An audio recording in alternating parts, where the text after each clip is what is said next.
ते बापूच नाही, ते मावाच आहे. हो का नाही खरं आहे ना? मग काहून एवढा तू माजल्यावानी करायला लागला रे? हा काहून एवढा उतू उतू करायला लागला तू? कोर्टात जातो काय नु करतो, काय ते ईडीएनए का काय ते फीने काहीतरी करायचं ते करतो, हे करतो ते काय करायला लागला हे? कर कर जाय, तुला जे करायचं ते कर. हो उद्या लोकायला कळेलच ना कोणाचं पोरग आहे आणि कोणाचं नाही. ते आलाय मोठा सांगायला लागलाय. अरे जाय.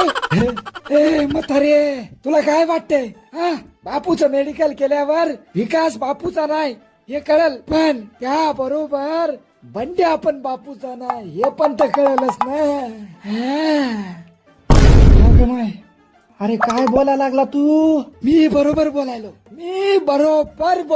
तूच आता मला सांग, तुझा जे पोरगा आहे बंड्या, त्याला तुझ्या जन्म दिला पण त्याचा बाप बापू नाही हे मला माहित आहे. त्याचा खरा बाप कोण आहे हे तू सांग मला.